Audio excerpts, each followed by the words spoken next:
नमस्कार।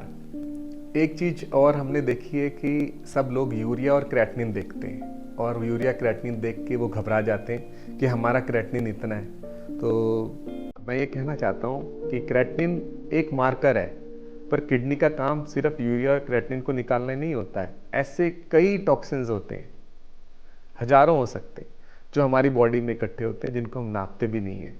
तो यूरिया और क्रेटिनिन क्या एक सही मार्कर है बीमारी नापने का? इसका आंसर है नहीं।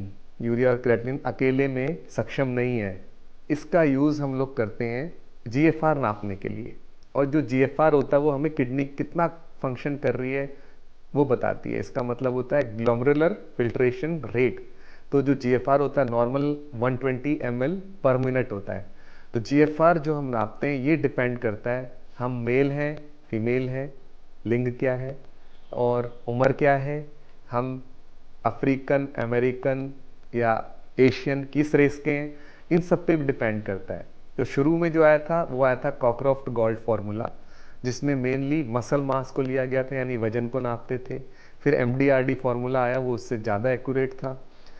फिर अब जो हम यूज़ करते हैं वो है सीकेडी ईपीआई फार्मूला। इसमें क्रेटिनिन, एज और रेस को हम इस्तेमाल करते हैं और इससे हम जीएफआर निकालते हैं। यदि जीएफआर हमारा 15 ml से कम है तो डायलिसिस की आवश्यकता पड़ सकती है। चाहे क्रेटिनिन हमारा 7 हो, 8 हो, 10 हो या 5 हो।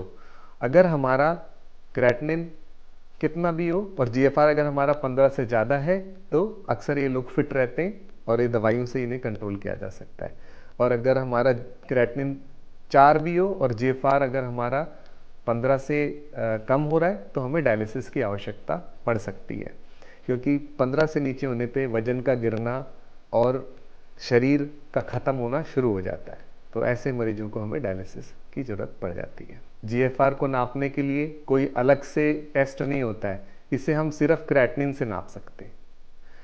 इसमें जैसा मैंने बताया, अगर हमें एज पता है और रेस पता है और सीरम क्रेटिनिन पता है तो हम जीएफआर निकाल सकते हैं।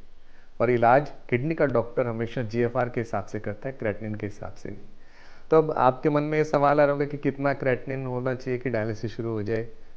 तो मैंने इसका जवाब दे दिया कि हमें क्रेटिनिन नहीं, जीएफआर नापना चाहिए। पर जब भी क्रेटिनिन हमारा 6 से ऊपर चला जाता है तो हमें सावधान हो जाना चाहिए कि शायद अब हमें डायलिसिस की आवश्यकता पड़ सकती है। धन्यवाद।